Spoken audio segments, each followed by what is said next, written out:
네, 반갑습니다.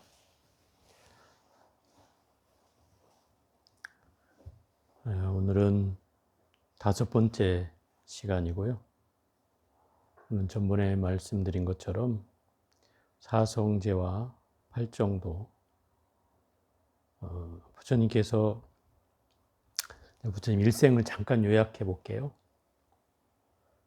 부처님께서 기원전 624년에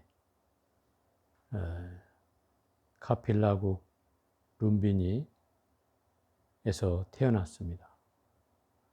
어머니 마야 부인 아니구나. 어머니 마야 부인이 코살라국의 공주였어요. 코살라국은 인근에, 카필라국은 아주 작은 나라인데 코살라국은 인근에 아주 강대국이에요. 그 코살라국의 공주와 정략 결혼을 한 거죠. 그래서 나이 40에 애를 얻었어요. 그러니까 그때로 치면 우리 한갑이에요, 한갑. 한갑 나이에 애를 잉태한 거죠. 불가사의한 일이에요. 어쨌든 코끼리가 6개의 뿔을 흰 상아를 가진 백상아 코끼리가 들어오는 꿈을 꾸고 태몽이라고 해서 이제 애를 가졌는데, 금지옥엽으로 이제 애를 키워야 되겠다는 생각으로 아주 10달을 잘 보냈죠. 근데 이제 한 달인가를 남겨놓고, 우리도 지금도 그런 풍습 있지 않나요? 친정에 가서 애를 낳는 풍습, 그죠? 그 당시에도 코살라국에 가서 애를 낳는 풍습이 있었어요. 그래가지고 이 왕비가 카필라국에서 코살라국으로 이동하는 중이었어요.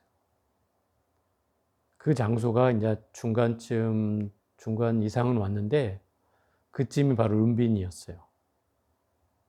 그 룸빈이 동산에 도착했을 쯤에 태기를 느끼고 거기서 장막을 친 뒤에 이제 애를 낳게 되고, 그 무수나무를 잡은 상태에서 산기를 느꼈다 이렇게 돼 있는데, 어쨌든 애를 낳게 돼요.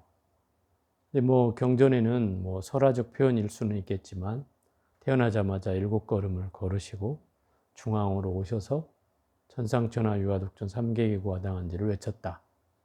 이건 이제 상징적인 사건이죠. 부처님이 이 세상에 오신 뜻을 그 함축적인 단어로 설명해 주고 있는 거예요. 왜 이 세상에 오셨는가? 고통을 해결해 주러 오셨다는 거예요. 왜냐하면 부처님이 출가를 한 계기가 바로 괴로움에 대한 해결이었거든요. 그래서 그것 때문에 출가를 하게 되는데, 역시 마찬가지로 부처님의 탄생 자체가 이미 괴로움을 해결시켜 주러 이 땅에 오셨다는 거예요. 그래서 부처님을 괴로움의 해결사가 되는 거죠. 어쨌든 탄생하고 나서 어머니는 일주일 만에 돌아가셔요. 그래서 어머니가 안 계시면 이모가 대신 엄마 역할을 했어요. 우리도 옛날에 그런 풍습이 있었다 그래요. 근데 어쨌든 거기도 이모가 이제 키워줬죠. 마하파자파티라는 이모가 키워줬고, 어쨌든 어머니가 안 계시다는 것은 이 시달타 태자에게는 어린 시절 많은 사유와 고민을 하게 된 계기가 됐어요.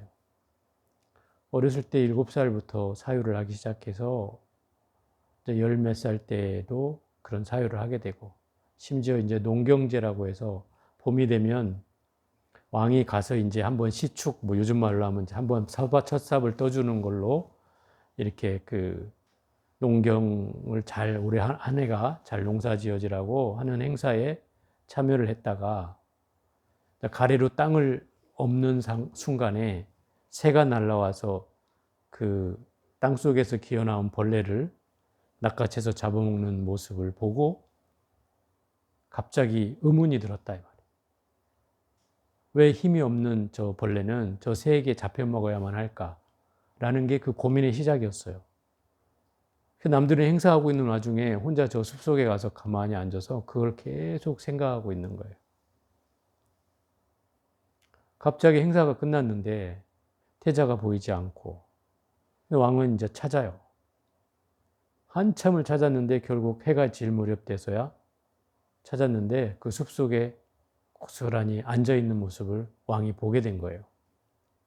깜짝 놀랐죠. 왜냐하면 그때서야 떠올랐어요. 무슨 말이 떠올랐냐면 그 태자가 탄생했을 때 아시타 선인이라는 예언가에게 물었단 말이에요. 이 아이는 장차 어떨 것인가. 근데 그 아시타 선인이 눈물을 흘리면서 얘기하기를 이분은 장차 커서 큰 대륙을 법 없이 전쟁 없이 다스리는 아주 훌륭한 전륜성왕이 될 것이고 만약에 출가를 한다면 훌륭한 깨달은 성각자가 될 거라고 이렇게 얘기를 해준 거예요. 근데 그때 당시에는 그 뒷말은 들어오지도 않았어요. 왕한테는. 훌륭한 군주가 된다는 말에 더 마음이 갔기 때문에 아이를 엄청 잘 키웠어요. 모든 그 각계각층의 전문가를 불러서 교육을 시키고 심지어 무술도 가르치고 뭐 왕자로서 가질 수 있는 모든 교육을 다 시켰어요. 그런데 이 왕자는 자꾸 사유하는 습관이 생기고 혼자 있는 시간을 즐기고 자꾸 숲속에 와서 이렇게 하고 있으니까 걱정을 하기 시작한 거죠. 그때서야 그 말이 떠오른 거예요. 혹시 출가를 하면 어떻게 하지? 이런 걱정이 이제 떠오른 거죠. 그래서 그때부터 그 태자에게 삼시전이라고 그래가지고 1년에 3채를 집을 지어준단 말이에요. 그래서 봄, 가을이 뭐 짧아요. 한 2달 정도 돼요. 1달 반? 그때가 이제 지낼 수 있는 집. 또 한겨울에 지낼 수 있는 집. 여기도 1달 정도밖에 안 돼, 겨울이. 나머지 10달이 여름이니까. 그리고 여름에 지낼 수 있는 시원한 집. 좀 북쪽에다가 숲속에 있는 이렇게 지어가지고 삼시전을 지어서 매일 밤마다 그 시녀들을 붙여가지고 무희들과 함께 춤추면서 먹고 마시고 놀고 이걸 매일 이제 파티를 열게 해주는 거예요. 왕이. 그러니까 매일같이 술을 마시고 취해가지고 있는데 다른 사람 같으면 뭐 늘 그 즐기는 삶 때문에 뭐 쾌락을 즐길 수도 있었을 텐데 이 태자는 달랐어요.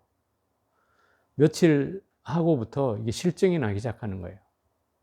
또 더군다나 그 춤추고 막 이렇게 아름답게 화장하고 있을 때는 그렇게 아름다웠던 여성들이 다 술 먹고 널브러져서 막 자고 있는 모습을 보니까 이건 이제 그 환상이 깨지는 거죠. 그래가지고 더 이상 이 사람에 대한 애착이나 또 사람을 좋아하는 마음이나 이런 것들까지 다 없어지는 거예요. 그러다가 이제 출가를 하겠다고 19살이 되어서 출가하겠다고 마음을 굳혀요. 그 계기는 이제 사문유관이라고 해서 경전에는 그렇게 표현하는데 동문을 나섰더니 노인을 만나고 뭐 서문을 나섰더니 상여행녀를 만나고 또 남문을 나섰더니 그 아픈 사람을 만나고 또 북문을 나섰다니 저 설산 히말라야에서 내려오는 수행자를 만나고 이렇게 네 문을 만나면서 사람이 왜 늙고 병들고 죽는지 그게 이제 의문이 생긴 거예요. 생로병사에 대한 근본적 의문이 일어나게 된 거죠. 그리고 그 해답을 그 북문에서 만난 수행자를 통해서 해답을 얻은 거예요. 당신은 행복하십니까? 나는 행복하진 않지만 괴롭진 않습니다. 어찌하면 괴로움을 덜 수 있습니까? 마음을 공부하면 됩니다. 이 말을 듣고 이제 어떤 해결책을 얻은 거죠. 그래서 왕한테 와서 그렇게 출가하겠다고 해요. 왕이 깜짝 놀라죠. 안 된다고 하죠. 그때 이 태자가 질문을 해요. 만약에 왕께서 나의 고민을 해결해 준다면 내가 출가하지 않겠습니다. 이렇게. 그럼 네 고민이 뭐냐? 생로병사에 대한 괴로움을 해결해 주십시오. 그럼 제가 출가하지 않겠습니다. 왕이 뭐라고 대답했겠어요? 아무 대답을 못했어요. 생로병사는 자기도 해결할 수 없는 문제 아니에요? 그때부터 왕은 이제 노심초사하고 이 태자를 감시하기 시작했어요. 그리고 경비를 강화하고 집 주변에 경비들을 둬서 못 나가게 이제 하는 거죠. 그러면서 이제 빨리 결혼을 시켜야 되겠다 싶어가지고 결혼을 시킨 게 야쇼다라 공주하고 이제 결혼을 시키는 거죠. 결혼을 일찍 시켰는데 나이가 29이 되어서야 거의 10년 만에야 아들을 이제 낳게 되죠. 그 아들을 낳았다는 소리를 듣고 오 라울라여 이렇게 했다 그러잖아요. 그게 장애란 뜻이에요. 라울라가. 그게 무슨 말이에요? 결국 내가 출가를 하는데 이 장애물이 하나 나왔다 이 소리인 거죠. 아이라는 끈이 그렇잖아요. 부모는 아이라는 끈 때문에 쉽게 그걸 벗기가 쉽지 않았는데 근데 그 장애물이라는 그 소리를 하면서 그날 밤에 바로 실행을 해요. 여기서 있다가는 내가 아이한테 미련이 남아서 출가를 못할 터이니 그날 밤에 아예 마부를 불러가지고 말을 타고 담을 몰래 넘어서 이제 히말라야 산자라고 들어가는 거죠. 그래서 가서 사냥꾼하고 옷을 바꿔 입고 폐물이랑 뭐 이런 것들은 다 자기 머리를 일부 자른 것까지 해서 이제 아버지한테 보내죠. 아버지가 그걸 보고 어떻게 했겠어요? 뭐 대성통곡을 하고 난리가 났죠. 근데 시달다 태자는 그때부터 너무 편안해지기 시작했어요. 왜냐하면 자기가 가졌던 무게, 태자로서의 무게를 다 던져버렸었고 또 나라를 다스려야 된다는 그 부담감도 다 던져버렸으니까 훨씬 가벼웠겠죠. 그런 마음으로 수행자들을 찾아다녔어요. 처음에 찾은 이가 선정주의자를 찾았는데 이 사람은 선정에 있을 때만 열반이라고 번뇌가 사라지는 경계를 체험하게 하는 거예요. 근데 선정에 나오면 괴로움은 여전히 있어요. 근데 이거는 뭐 일주일 만에 이미 태자는 다 마스터해버렸고 그리고 찾아간 사람이 고행주의자예요. 그 고행주의자를 찾아갔더니 자기 몸을 괴롭혀서 그 괴로움을 극복한다는 거예요. 그래서 그 사람을 따라서 거의 단식을 했어요. 사람마다 다 고행은 다 달랐어요. 어떤 사람은 뭐 물구나무를 써서 고행을 하는 사람이 있고 어떤 사람은 모판 위에 올라가서 막 못 찌르는 모판 위에 올라가서 서서 고행하는 사람이 있고 사람마다 다 자기 나름의 방식으로 수행을 하는데 시달타 태자는 단식을 했어요. 그래서 물 한 모금에 뭐 쌀 한 톨 먹고 사는 거죠. 그래서 우리가 알고 있는 그 부처님의 해골상, 막 뼈가죽이 다 드러나 보이는 그런 형상을 했을 때가 바로 고행을 했을 때예요. 6년 고행을 하죠. 6년을 고행했는데도 뚜렷한 성과가 없었던 거예요. 깊어지지 않죠. 그러자 시달타 태자가 혼자 생각하기를 이것은 뭔가 방법이 잘못된 것 같다. 내 몸을 괴롭혀서 공부하는 방법은 옳지 않다. 이것은 자기가 봤을 때. 그래서 그 자리에서 자리를 박차고 일어나서 그 강가에 가서 목욕 재개를 하고 돌아오다가 픽 쓰러져요. 먹은 게 없으니까. 그런데 이제 이웃 마을의 그 촌장의 딸이었던 수자타라는 여인이 나타나서 우유죽을 이제 갈아 먹여가지고 부처님을 이제 의식을 차리게 하고 기력을 회복하게 해주죠. 그 자리에서 이제 당신이 단을 깔고 앉아서 정진을, 자기 나름의 정진을 하기 시작하는데 21일 만에 이미 초견성이라고 해서 한 번 경계를 맛보게 되는 거죠. 그래서 지금까지 했던 고행이나 선정주의로 얻을 수 없는 그런 경계를 자기 나름의 수행 방식으로 터득하게 되는 거예요. 부처님만 유일하게 스승 없이 깨달았다고 얘기하는 게 바로 그런 거예요. 무사도고라고 그래서 스승 없이 홀로 깨달음을 얻었다. 그래서 그 자리에서 당신이 이제 어디서 깨달음을 얻는 게 좋은가를 떠올려 보니까 그 산 동굴에 거기가 떠오르는 거예요. 그래서 거기로 가요. 거기가 일명 전정각산이라는 산인데 그 동굴에 들어가서 수행을 하니까 갑자기 범천의 신들이 내려와서 부처님께 그러는 거예요. 부처님이시여, 여기는 성인이 깨달을 곳이 아닙니다. 다른 곳으로 가셔야 되겠습니다. 자기는 여기라고 떠올려서 왔는데 그 범천의 말에 다시 떠올려 보니까 아닌 거예요. 그래서 보드가야로 옮겨가요. 그 보드가야로 가려고 하니까 그 전정각선에 그 산신이 나타나서 그러는 거예요. 아니 부처님, 여기서 깨달음을 얻으시겠다고 오셔놓고 가시면은 저희는 어떻게 합니까? 부처님 정말 가시겠다면 부처님 그림자라도 좀 남겨주십시오. 그래서 부처님이 거기다 그림자를 남겨놨다 해서 남길 영, 그림자, 영자 써서 유영굴이라고 이름이 붙여 있는 굴이 있어요. 저도 거기 몇 번 가봤는데 마음의 눈을 뜬 자만 그 굴이 보인대요. 유형 그림자가. 저는 아직 그림자를 못 봤어요. 근데 어쨌든 부처님이 거기에서 이제 보드가야로 보리수나무 아래로 이제 가서 거기서 정진을 하기 시작해서 깨달음을 얻게 되죠. 그 깨달음을 얻고 나서 77일이라고 해서 49일 동안을 7군데를 옮겨 다니면서 그 주변에 그 7포인트가 지금도 있어요. 7군데를 다니면서 이제 깨달음을 정리하는 거죠. 정리. 유일하게 그 7주 동안에 그 한 바라문과 그리고 버마 상인이라고 불리는데 요즘 말로 한 미얀마 상인들을 만나요.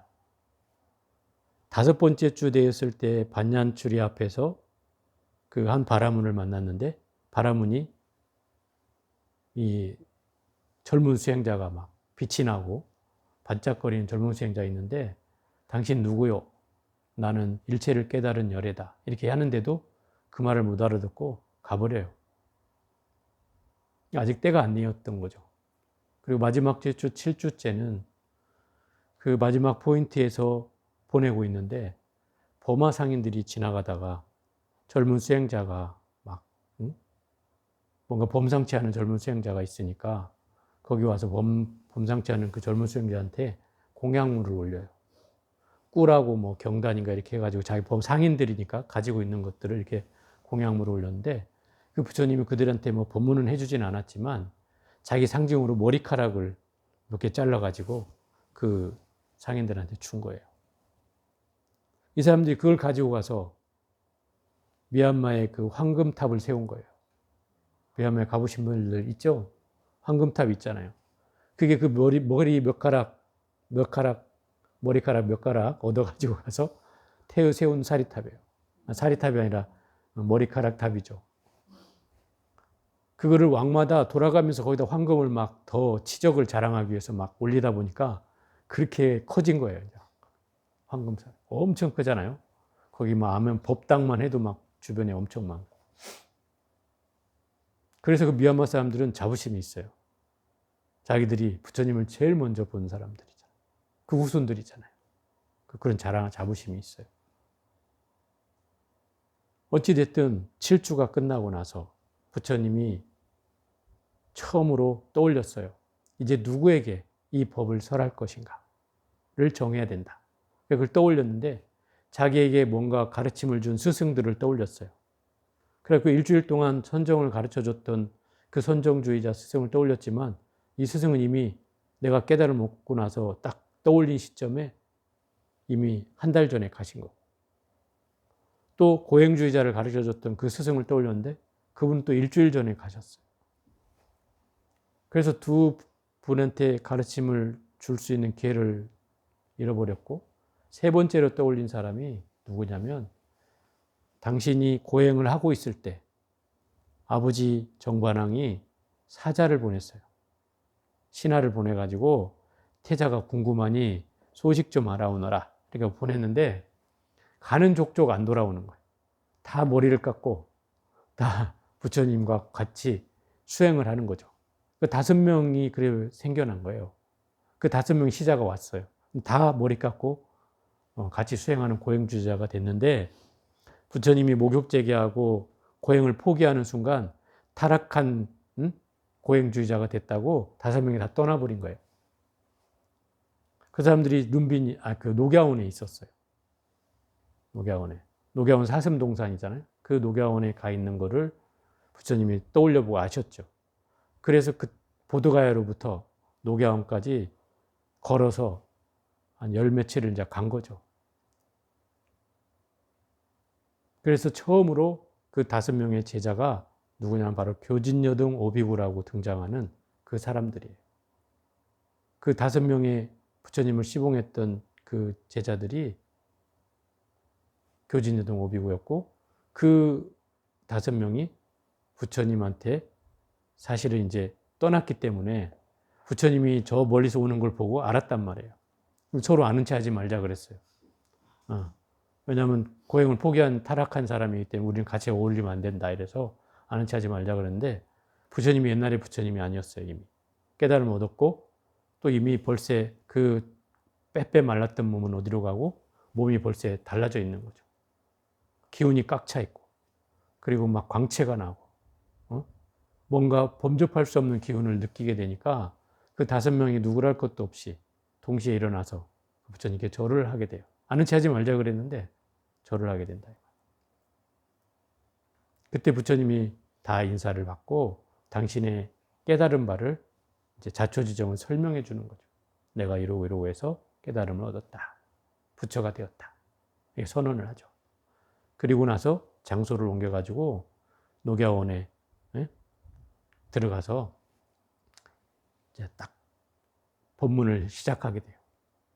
그게 이제 첫 번째 법문이라고 불리는 초전법륜이에요. 그 초전법륜이 바로 이 5명을 상대로 해서 이루어지고, 그 첫 번째 법문의 내용이 바로 사성제라는 내용이었어요. 이건 연기법을 쉽게 설명한 내용인데, 사성제라는 건 뭐냐면 4가지 성스러운 진리라는 뜻이고, 첫 번째 진리가 바로 고성제라고 해서 일체는 다 괴롭다. 이게 진리라는 거예요. 아마 세속 사람들한테 얘기해 보면 아니라고 할 수도 있어요. 그죠? 아니, 어떻게 괴로움이 진리입니까? 안 괴롭기도 하잖아요. 또 내가 좋을 때도 있는데요. 나도 행복하기도 합니다. 그럼 괴로움이 아니잖아요. 또 이렇게 얘기할 수 있죠. 그런데 부처님이 괴로움이라고 여긴 건 그 행복이 일시적이라는 데 있다는 거예요. 영원해야 그게 정말 즐거움일 텐데 늘 조금만 지나면 괴로움으로 바뀐다는 거죠. 그래서 그것 때문에 괴롭다. 또 그 괴로움의 제일 큰 원인은 전번 시간에도 얘기를 했겠지만 무상하기 때문에 그렇다. 무상하다는 건 뭐예요? 끊임없이 변해간다는 거죠. 그래서 괴롭다는 거예요. 우리가 본인을 생각해 보면 내가 젊은 시절이 있었고 또 어린 시절이 있었고, 그런 시절들이 또 머리에 떠올려 보면 추억이 되는 순간도 있고, 또 돌아가고 싶은 순간도 있고, 내가 10년만 젊었으면 하는 마음도 있고, 그죠? 조금이라도 더 젊었으면 내가 더 공부도 잘할 텐데, 이런 생각도 하죠. 그렇지만 그 시간은 다시 거꾸로 돌릴 수가 없잖아요. 생각은 일어날 수 있지만 시간은 우리가 거꾸로 돌릴 수가 없어요. 그러기 무상하기 때문에 결국 이 괴로움이라는 건 진리라고 하는 거예요. 괴로움의 속성은 변한다는 데 있다는 거예요. 괴로움의 속성. 변하지 않는다면야 괴로울 필요가 없죠. 그래서 이 고성제는 끊임없이 우리에게 생로병사가 있다는 것이고, 그죠? 부처님이 제일 고민했던 게 생로병사라고 얘기했잖아요. 태어나는 게 괴롭고, 늙는 게 괴롭고, 병드는 게 괴롭고, 죽는 게 괴롭다. 여러분들이 아마 이렇게 얘기할 거예요. 늙고 병들고 죽는 건 우리가 이해가 되는데 태어나는 것도 괴롭습니까? 이렇게 물어볼 수도 있어요. 왜냐하면 여러분 뭐 태어났다고 케이크도 밝히고 막 노래도 부르게 하고 막 축하해 주잖아요. 그런 거 보면 태어난 게 괴로움일까? 이렇게 생각할 수 있죠. 그런데 늙고 병들고 죽는 그 원인이 탄생에 있잖아요. 태어나지 않았으면 늙고 병들고 죽을 일이 없잖아요. 그래서 생도 괴로움인 거예요. 내가 늙고 병들고 죽지 않는다면야 태어남이 당연히 축하를 받아야 할 일이지만, 그러나 우리의 삶은 늘 생로병사가 있다는 것이고, 그것뿐만 아니라 좋아하는 사람과는 또 헤어져야 되는 괴로움이 있고, 또 싫어하는 사람과는 또 만나야 되는 괴로움이 있고, 또 내가 얻으려고 하지만 잘 얻어지지 않는 괴로움이 있고, 뭐 그렇잖아요. 요즘 말로 하면 뭐 직장을 얻으려고 하지만 직장도 잘 안 구해지지 않고, 또 결혼을 하려고 하지만 결혼도 잘 어려워지고, 뭐 이런 상황들이 이제 구부득고라고 할 수 있죠. 그리고 네 번째가 바로 오음성구라는 거예요. 이 오음성구는 어떤 뜻이냐면, 더 쉽게 말하면 우리가 눈, 귀, 코, 혀, 몸, 생각으로, 감각으로 분별되는 것들이에요. 그래서 눈은 좋은 경계를 보고 좋은 걸 쫓아다니잖아요. 어? 좋은 경계, 좋은 경치를 보고 쫓아다니고, 좋은 색깔을 보고 쫓아다니고, 또 좋은 사람을 보고 쫓아다니고, 이렇게 눈의 경계로 쫓아다니잖아요. 또 귀로는 소리의 경계로 쫓아다니죠. 내가 좋은 소리를 쫓고, 듣기 싫은 소리는 안 듣고자 하고, 좋은 소리만 듣고자 하고, 이런 경계가 있잖아요. 또 코는 냄새로 이제 휘둘리는 거죠. 그죠? 나는 이 냄새만 맡으면 막 배고파서 환장하겠어. 막 음식을 먹어야 되겠어. 이런 생각을 하고. 또 어떤 냄새 맡으면 나 오바이트 나오려고 그래. 안 좋아. 이런 게 있잖아요. 그런 경계가 일어나잖아요. 또 혀는 맛으로서 맛으로 경계가 일어나고, 몸뚱아리는 접촉되는 감촉으로서 경계가 일어나고, 또 생각은 그 대상을 분별하면서 경계가 일어난다. 이렇게 5가지 경계가 눈, 귀, 코, 혀, 몸, 감각기관으로 일어나는 이 5가지 경계가 치성한 괴로움이라는 거예요. 그래서 눈이 맨날 뭘 보고자 하면 계속 눈은 떠 있어야 되잖아요. 여러분 맨날 유튜브 보면 막 잠자야 되는데도 계속 유튜브 보고 있잖아요. 그럼 눈이 계속 그 즐거움을 쫓아가는 거예요, 이게. 탐닉을 하는 거죠, 탐닉. 또 귀가 소리를 쫓아가는 것도 계속 쫓아가면 그것도 또한 오음성고고. 이런 5가지 괴로움이 끊임없이 반복되기 때문에 우리가 괴롭다는 거예요. 이게 이제 팔고예요. 생로병사 사고에다가 이 4가지 괴로움을 보태서 사고팔고라고 하는 거예요. 괴로움의 원인이 이렇게 많다는 거예요. 이건 대표적으로 들었을 뿐이고, 결국 그 핵심은 변화에 있어요. 변화하기 때문에 괴로운 거예요. 그런데 부처님이 이렇게 얘기를 하죠. 이런 괴로움을 원인이 있다는 거예요.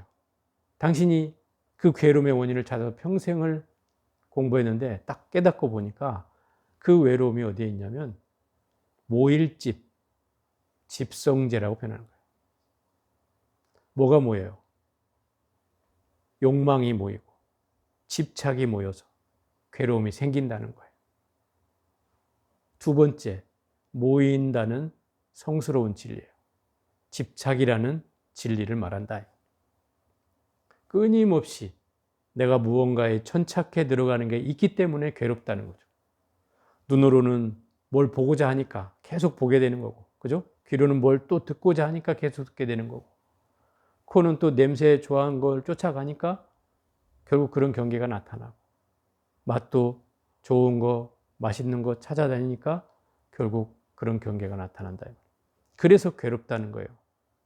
그렇기 때문에 그 집이라고 하는 것은 한 가지 원인으로 일어나는 게 아니라 여러 가지 원인으로 함께 일어난다는 거예요. 집착이 일어날 때는 다 같이 작용한다는 거죠. 그래서 그게 어렵다는 거예요. 그걸 제어하기가. 그 욕망이 감각적으로도 일어나지만 현상적으로도 일어나고, 또 습관적으로도 일어나고, 또 내가 해왔던 방식대로 또 일어나기도 하고, 그렇단 말이에요. 그래서 그 집착이 내려놓는 것이 어려워요. 늘 해왔던 걱정을 안 하는 사람이 어디 있어요, 그죠? 늘 걱정을 한 사람은 걱정 속에서 살게 돼 있고, 또 다른 사람들도 뭐 내가 집착을 해왔던 바가 있으면 그 루틴이 계속 작용이 된다 이 말이에요.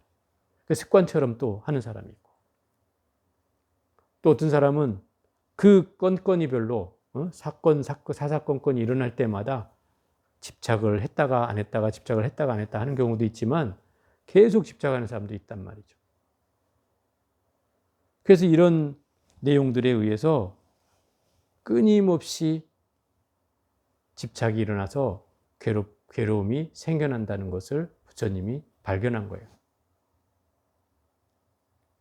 그래서 이 집착을 그러면 없애면 되잖아요. 어떻게 하면 집착을 없앨 것인가? 그 없애는 방법까지 설명해 놓은 거예요. 이 사성제 안에. 세 번째가 멸성제라는 건데, 이거는 이 집착이 다 사라지고 난 상태가 어떤 상태냐면 번뇌가 다 없어진 상태가 있다. 그걸 니르바나 열반이라고 하고, 그 열반에 대한 진리가 바로 멸성제다. 괴로움이 다 사라지고 집착이 다 사라지면 번뇌가 다 사라지는 상태가 된다. 그 상태가 온다 이거예요. 그래서 소멸할 멸자를 쓰는 거예요. 멸성제라. 모든 게 다 사라진 상태. 아무것도 없는 상태가 온다. 그게 바로 부처님이 깨달으신 바예요. 그러면 이 멸성제를 어떻게 해야 깨달을 수 있는가? 그 방법을 설명한 게 마지막 네 번째 도성제라는 거예요. 길도자 도성제예요. 어떤 길을 가르쳐 줬다 이 말이에요. 그래서 이 고집멸도라고 하는 사성제에는 괴로움과 그 괴로움의 원인, 그 다음에 괴로움이 해결됐을 때 상태, 그리고 그 괴로움을 해결하는 방법, 이 네 가지를 설명해 놓은 거라는 거예요. 그래서 이 네 번째가 바로 도성제인데, 이 도성제에는 팔정도라는 가르침을 설하고 있다. 팔정도는 8가지의 바른 길을 말하고, 부처님이 이 팔정도를 통해서 괴로움을 해결했다는 설명을 하고 있는 것이다. 물론 이 팔정도는 수행을 총망라한 상태로 설명하고 있어요. 예를 들어서 팔정도가 어떤 걸 말하냐면, 첫째는 정견이에요. 정견. 정견은 바르게 본다는 뜻이에요. 불교는 이 본다는 표현이 참 많아요. 그 얘기는 무슨 얘기냐면, 우리가 괴로움도 보는 것 때문에 생겨나기도 하잖아요. 그런데 깨달음도 이 보는 데서 생겨난다는 거예요. 그래서 재밌는 표현이라는 거예요. 우리가 본다 이렇게 하잖아요. 근데 이게 견해로 쓰일 때는 번뇌망상의 견해예요. 그런데 정견이라는 말로 할 때는 어떤 뜻이에요? 바르게 본다는 거예요. 바르게 본다는 건 어떤 말이냐면 번뇌가 없이 본다는 뜻이에요. 어떻게 번뇌가 없이 봐요? 그냥 있는 그대로 본다는 거예요. 그게 정견의 의미예요. 있는 그대로 보는 거예요. 우리의 의식 구조는 있는 그대로 보기가 어려워요. 왜 그래요? 이미 내가 과거로부터 선험되어 있는, 과거로부터 경험되어 있는 것들이 내 의식 데이터에는 축적돼 있어요. 쌓여져 있단 말이에요. 그래서 사람을 딱 보면 과거의 데이터가 막 빼르르 올라와 이렇게. 그죠? 그래서 저 사람은 내가 언제 어디서 봤던 사람과 같아? 비슷해? 그 사람이야? 이런 생각을 일으키잖아요. 그럼 이게 과거의 데이터가 있으니까 그게 올라오는 거란 말이에요. 예를 들어서 내가 뱀을 보고 깜짝 놀라서 자빠졌어요. 그러면 이 사람이 왜 뱀을 보고 놀랐어요? 뱀이 무섭다는 걸 알았기 때문이죠. 그분 무섭다는 걸 어떻게 알았어요? 과거에 본 적이 있다는 거죠. 그죠? 그러니까 뱀을 보고 놀래서 자빠지는 거예요. 만약에 뱀을 본 적이 없는 사람은 어떻게 했어요? 뱀을 보고 놀래겠어요? 안 놀래죠. 그래서 2살이나 3살 먹은 애 가서 뱀한테 갖다 줘봐요. 어떻게 해? 막 손으로 잡아버릴 거 아니에요. 물리든 말든. 한번 물려봐야 다시는 안 잡겠죠. 이게 뭐 어리석은 방법이지만. 그러니까 결국은 경험이라는 것이 결국 우리의 사물을 보는 데 있어서 가장 결정적인 역할을 한다는 거예요. 우리가 과거에 경험되어 있는 그것들이 축적되어서 현재를 보게 된다는 것이죠. 결국 수행이라는 건 어떤 뜻이냐면 나의 과거에 이렇게 경험되어 있는 축적되어 있는 저장되어 있는 이 데이터베이스를 다 지워내는 작업이 수행이에요. 왜냐하면 그것들에 의해서 우리가 번뇌망상이 일어나고 그것들에 의해서 사물을 보기 때문에 착각이 일어나고 그것들에 의해서 또 오해가 생겨나고 또 그것들에 의해서 비교를 하게 되고 자꾸 이런 마음이 일어난단 말이에요. 그러니까 이 마음이 다 집착과 괴로움을 낳는 방법이란 말이에요. 그래서 이것을 있는 그대로 보려면 이 상황이 없어야, 그죠? 이 상황이 비워져야 어떤 데이터도 없을 때 떠오르는 게 없잖아요. 그랬을 때 사물을 그냥 있는 그대로 보는 거예요. 자, 있는 그대로 보는 방법이라는 건 어떤 거냐면 이런 거예요. 우리는 저 나무를 하나 봐도 나무 이렇게 보는 게 아니고 저 나무는 소나무고 저거 한 100년 정도 돼 보이고 저거는 참 잘 심은 것 같고 멋있게 생겼고 막 이런 분별심을 막 일으키잖아요. 그냥 저게 뭐예요? 나무. 그럼 간단한 일인데 무슨 나무? 꼭 이렇게 묻잖아요. 무슨 나무? 그럼 소나무. 얼마쯤 돼 보여? 좀 오래돼 보여. 자꾸 이런 생각을 우리의 의식 속에는 만들어내도록 자꾸 우리는 그 과정이 있어요. 그런 과정들이. 그러다 보니까 무엇을 얘기한다는 게 참 어려워지는 거예요. 제가 예전에 선방 다닐 때 그런 생각이 들었던 적이 있어요. 아주 그 농업에 관한 그 전문가였어요. 농대를 나오셨는 것 같아요. 이게 숲속을 이렇게 거닐다 보면 나무는 나무에도 모르는 게 없어요. 이 나무 하면 막 이 나무는 무슨 나무고 이게 학명이 뭐고 뭐 몇 년 어쩌고 어디서 자생하고 뭐 막 용도는 어쩌고 뭐 이 뜻은 어쩌고 막 쫙 나오는데 그 스님이 너무 똑똑해 보이는 거예요. 부럽더라고요. 야, 나도 저렇게 알면 너무 좋겠다 싶었는데 어느 날 내가 그 짓을 하고 있더라고요. 몇 년이 지난 뒤에 누가 물어보니까 이 나무는 말이야 뭐 어쩌고 저쩌고 저 나무는 말이야 어쩌고 저쩌고 막 이러고 있더라고요. 그래서 한번 내가 왜 이러고 있지를 깨달은 순간이 있었어요. 이 선방의 공부라는 건 모든 번뇌망상을 잠재우려고 공부하는 거잖아요. 그러면 내가 안다고 하는 것도 사실은 아는 게 아니에요. 그 내가 뭐 사전에 나와 있는 거 책 외워가지고 가지고 있어야 그게 내 살림살이가 되나요? 남한테 내가 이 나무가 무슨 뜻이고 이 나무가 무슨 의미라고 얘기해봐야 내가 즐거워지나요? 그건 아니잖아요. 이게 결국 그냥 나무는 나무인데 거기다 대고 내가 망상과 군더더기를 덧붙여가지고 내 아르마리를 키웠던 거죠. 그걸 깨달은 순간 다시 내려놨어요. 그리고 멍청해지기 시작했어요. 한 20년을 선방을 다니니까 일단 천수경도 다 까먹었고 제가 17살 때 외운 건데 다 까먹었고 반야신경 이것도 다 까먹었고 아무것도 의식을 할 수도 없어요. 목탁은 칠 수 있지만 책 보고 해야 하는 상황인 거고 그리고 세상 물정 또 모르죠. 선방에 들어가면 뭐 일체 그런 거 안 보니까 세상 물정 몰라요. 뭔 일이 났다 그래도 막 누가 들려줘야 그런 일이 있었냐고 그러지 뭐 알 수도 없고 그러고 살다 보니까 세상에 무관심한 아주 바보가 되어 있는 거죠. 한 20년을 살고 나니까. 그런데 어떤 스님들은 그래요. 야, 바보가 돼야 진짜 그때부터 공부하는 거야. 왜? 다른 세상에 대한 관심이 이제 없어지잖아요. 그 관심이 끊어져야 그래야 이제 공부를 들어간다는 거예요. 근데 그 말도 맞는 말이더라고요. 그런데 내가 정말 들어가려고 하는 그때쯤 됐을 때 이게 몸에 병통이 생겼어요. 그러니까 이게 몸이 병통이 생기니까 괴로움이 생긴 거잖아요. 그게 들어가지지를 않더라고요. 그래서 참 뭔가 어려운 시절을 보냈었는데 그때 이제 이 공부를 만나게 된 거죠. 한 줄기 뭔가 그 빛깔 같은 거였어요. 뭔가 동아줄을 잡은 것 같은 거였어요. 왜냐하면 제가 이 공부를 시작하면서 저가 20년 동안 놓았던 것을 다시 잡기 시작했거든요. 왜냐하면 선방이라는 곳은 아까 제가 죽비 이렇게 3번 쳤잖아요. 그게 끝이에요. 조성예불이 죽비 3번, 2번 딱 아침에 절 3번 하고 저녁에 절 3번 하면 예불이 끝이에요.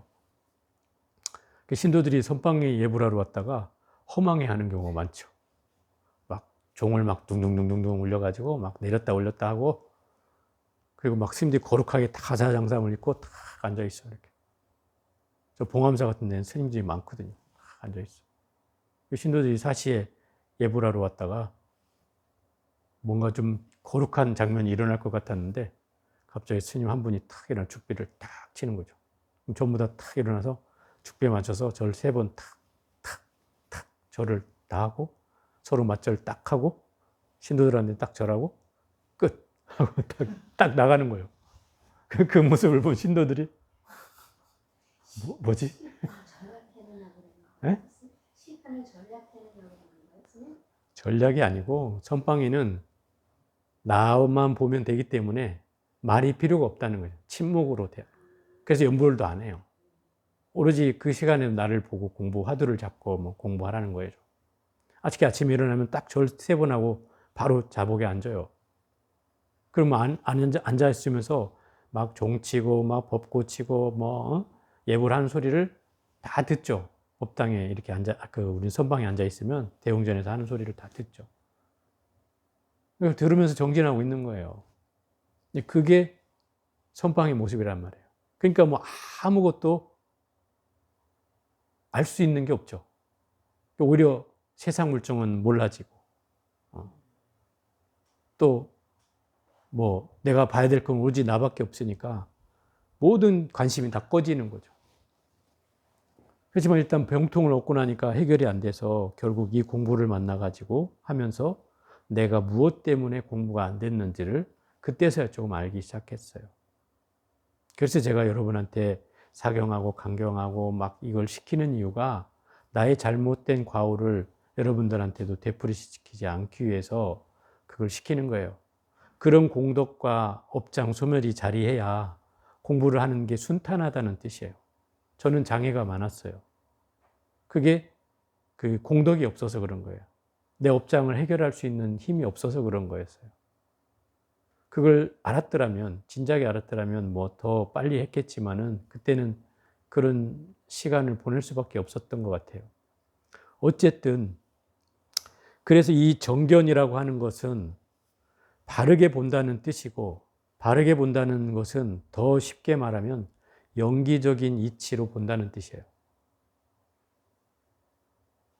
제가 늘 한번 여러분들한테도 얘기를 하는데, 세상에 막 사건 사고가 많잖아요. 9시 뉴스나 뭐 이런 데 뉴스 보면 막 흉흉한 얘기도 들려오잖아요. 그러면 예를 들어서 막 제일 안 좋은 뉴스가 이제 뭐 생활고를 못 이기고 가족들을 데리고 뭐 동반 자살을 한다든지 뭐 연탄가스를 피워놓고 뭐 죽는다든지 하는 이런 소식이 들려오잖아요.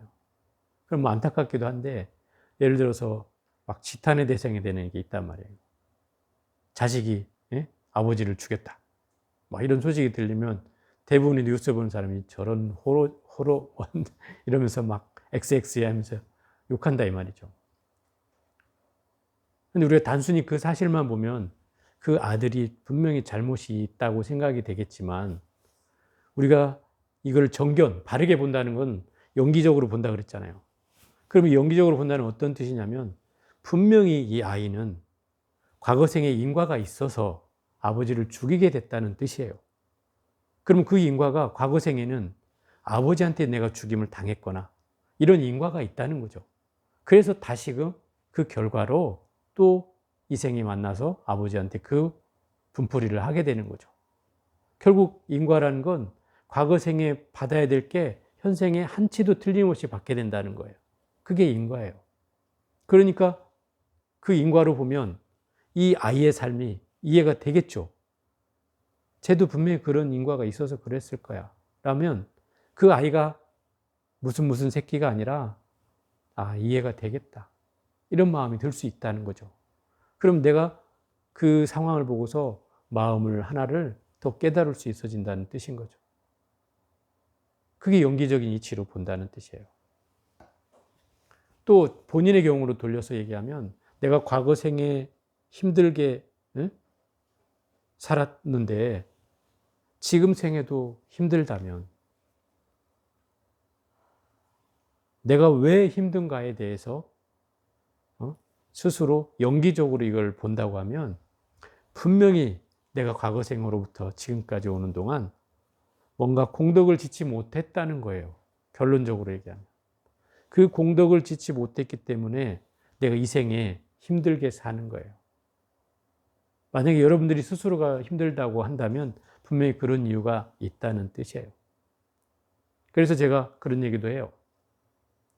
예전에 그 양무제라는 사람이 유명한 사람이에요. 왜 유명하냐면 달마대사하고 만났기 때문에 유명해진 사람이에요.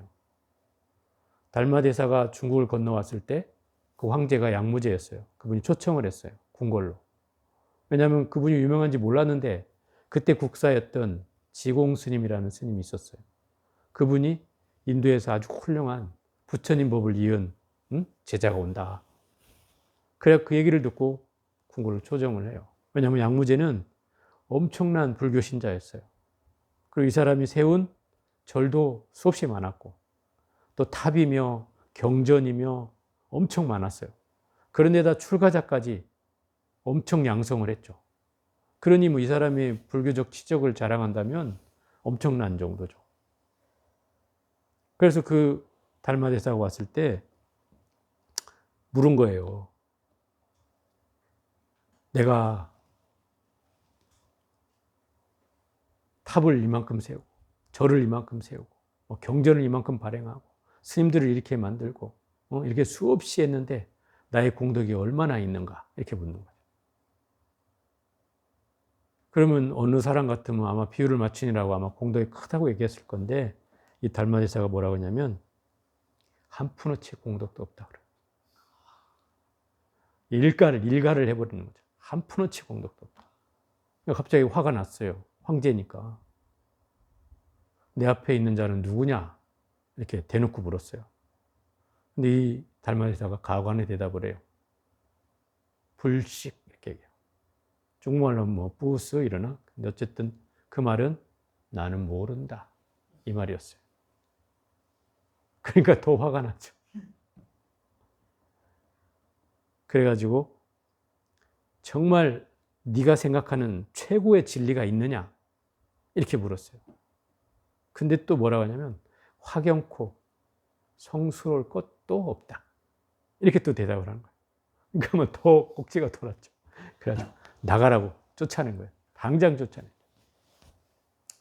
그 달마대사가 그때 바로 소림굴로 들어가는 거예요. 거기서 면벽 9년을 하고서 밖을 나오지 않았어요. 그 이유가 이 중국 땅에는 아직 부처님 법이 전해지기 쉽지 않겠구나. 그 양무제를 만나고 난 다음이었어요. 물론 양무제가 그 지공화상한테 다시 깨우침을 받아요. 저분이 어떤 분인 줄 아느냐.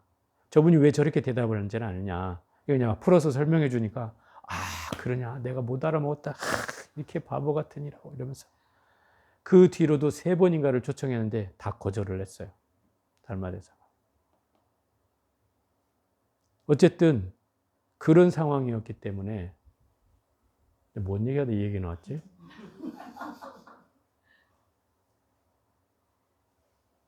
그 바르게 본다는 거 얘기하다가 공덕을 쌓는데요. 그 양무제 얘기를 하게 된 게 그거였어요. 양무제가 왜 황제가 되는 줄 알아요? 그걸 지공화상이 얘기해줘요. 당신이 전생에 아주 거렁뱅이로 나그네로 어디를 가는 길에 비가 막 쏟아져가지고 그 비를 피하기 위해서 그 절 편마를 보고 절간에 들어갔는데 절이 폐사지 절인 거예요. 스님들도 없고 법당이 막 천장이 뚫려가지고 비가 숭숭 새고 있고 근데 부처님이 덩그라니 혼자 비를 맞고 계신 거예요. 그래서 자기 쓰고 있던 삿갓을 벗어서 부처님한테 이렇게 씌워줘요. 그 씌워준 공덕으로 황제가 됐다는 거예요. 그 말을 들으니까 내가 그런 공덕을 지었냐 이렇게 얘기하는 거죠. 그 생각해봐요. 삿갓 하나 씌워주는 일이 어려운 일은 아닌 거라고 생각될 수 있잖아요. 근데 그 마음으로 황제가 됐다는 거예요. 그럼 여러분 황제가 못 됐으면 그런 한 푼어치의 공덕도 지지 않았다. 이렇게 하면 좀 너무 비관적인가? 그런 것만 아니겠지만 어쨌든 그런 공덕으로 황제가 되었다는 거예요. 그럼 우리가 공부를 해나가는데 이런 공덕은 아니래도 내 업장 소멸에 대한 공덕을 지어야 이 공부를 해가는데 장애가 없다 이 말이에요. 그냥 아까 제가 얘기했잖아요. 나한테 주어져 있는 데이터베이스가 많을수록 공부하는데 장애가 되는 거죠, 이게. 그래서 그 작업을 지우는 작업이 바로 우리가 수행하는 거예요. 그걸 지워서 아무것도 없어졌을 때 저절로 있는 그대로 보게 되는 거예요.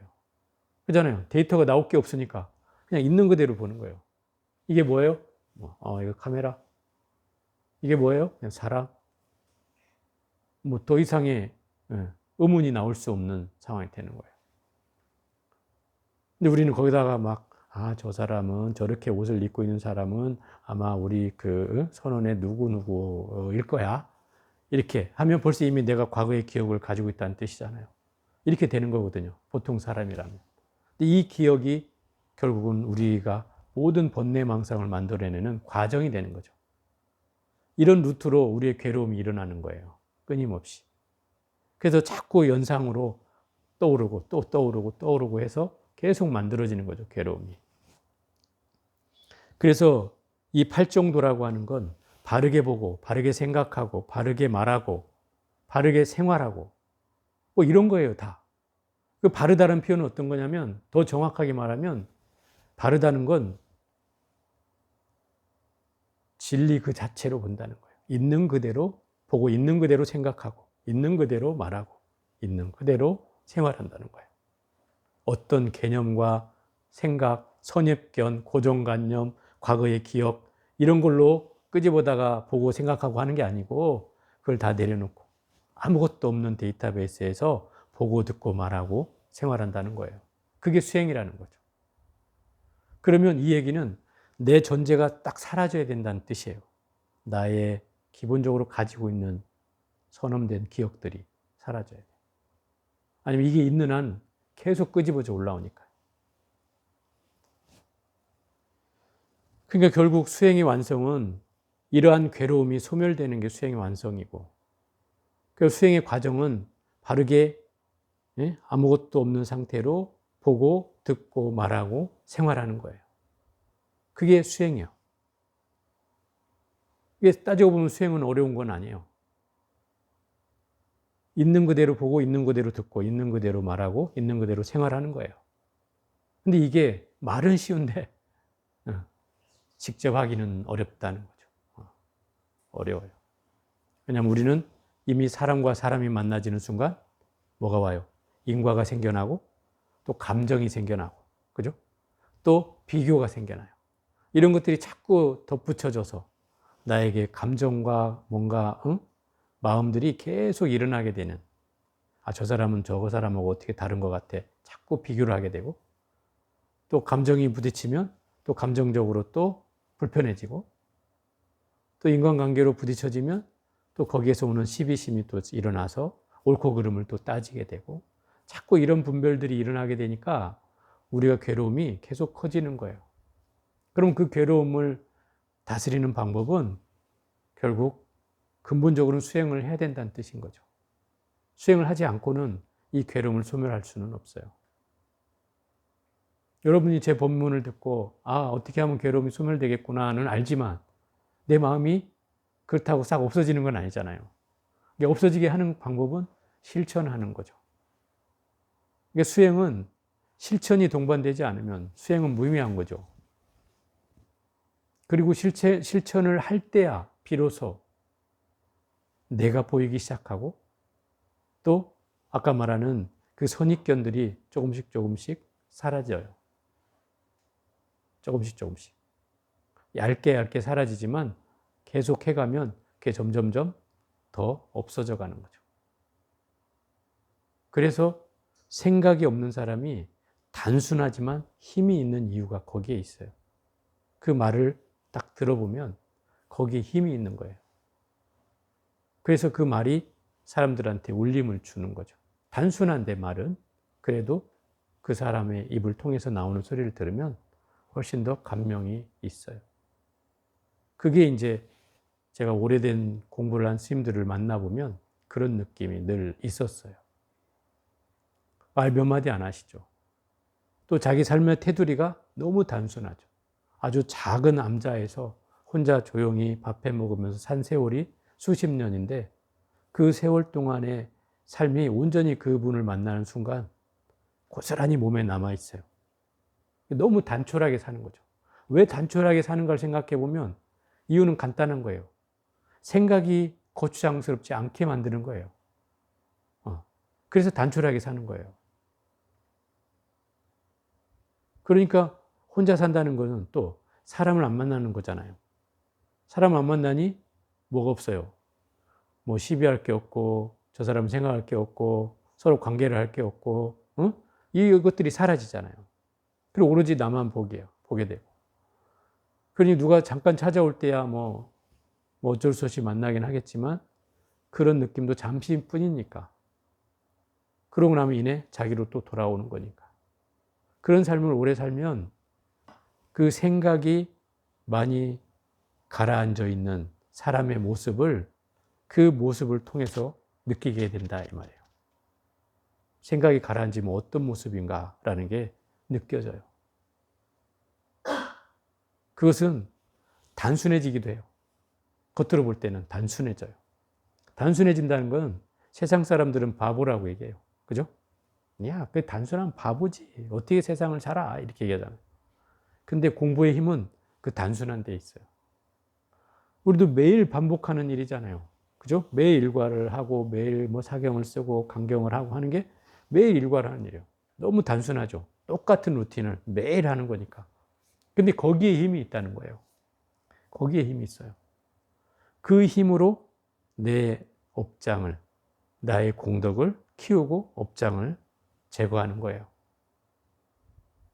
물론 하루아침에 되진 않아요. 그래서 매일 하는 거예요. 꾸준히 하다 보면 그 속에서 하나하나씩이 정리가 된다는 뜻이죠.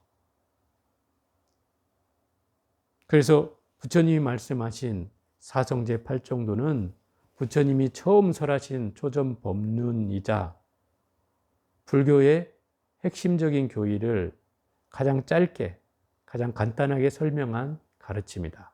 이런 거예요. 그게 사성제 8정도예요. 그래서 불교는 어떤 사람은 그렇게 얘기해요. 괴로움의 종교다. 왜냐하면 부처님이 괴로움을 진리라고 표방을 했으니까 괴로움의 종교다. 그렇다고 괴로움을 설파하는 건 아니지만 괴로움이라는 것이 인생의 진리라는 걸 명제를 뒀다는 거예요. 굉장히 부정적으로 느껴지기도 하는데 근데 그 괴로움은 결국 부처님이 찾고자 했던 생로병사에 대한 해결의 그 방점이 찍혀 있기 때문에 결코 부정적인 것만은 또 아닌 거죠. 그래서 당신은 그 생로병사의 괴로움을 해결했어요. 그 원인이 바로 집착에 있다는 사실을 알게 된 것이고 또 그걸 없앴을 때 그 번뇌가 다 사라져 있는 상태를 얻게 된다는 걸 체험했다는 뜻이죠. 그리고 그 방법을 이 도성제 8정도라는 것으로서 설명해 주고 있는 거예요. 이게 단순한 교의이긴 하지만 우리가 생각해 봤을 때는 굉장히 어마어마한 진리가 여기 숨겨져 있다. 그리고 이 수행 방법이 모든 수행에 다 통용되고 있어요. 우리가 지금 원각경 배우면서 했던 무슨 사마타, 삼마발제, 무슨 선나수행이라는 그런 수행에도 다 여기에서 뻗어져 나가가지고 그런 수행 방법이 체계화된 것들이에요. 여기서 말하는 이제 정념이라는 게 있어요. 정념. 바르게 기억한다는 뜻이고 요즘 말로 하면 바르게 알아차린다는 뜻이에요. 정념, 바르게 알아차린다. 이것이 이제 이 사마타, 삼마발 비파사나 수행 또는 참선 수행으로 이제 발전되게 되는 계기가 되기도 하죠. 그러니까 결국 모든 수행이 어찌 보면 종합 세트가 이 8정도 안에 들어있고 거기에서 모든 수행을 만들어낸 기초들이 여기 계기들이 만들어져 있다는 거예요. 그래서 결국 이 사성제 8정도의 수행은 불교의 최고 근간이고 수행 교리 체계의 핵심이다 이 말이죠. 그래서 이 공부를 통해서 수행으로 나아가는 가장 기본적인 배경을 설명해 주는 것이다. 그래서 이 참선 공부를 하는 데 있어서 이런 바탕이 필요한 이유가 여기에 있어요. 그래서 제가 한 6주 정도를 기본 교의를 하는 이유가 그 불교의 기본 교리에 대한 바탕이 우리에게 있어야 수행을 해나갈 때 그게 충분히 도움이 되기 때문에 제가 전반기에 한 6주 정도를 기본 교리의 대략적인 것만 설명해요. 큰 굵기에 몇 가지만 설명해요. 그래서 어쨌든 사성제 8정도를 오늘 말씀을 드렸고요. 다음 시간에는 아마 부처님의 깨달은 연기법에 대해서 아마 설명하게 될 것 같습니다. 오늘 이걸로 마치겠습니다.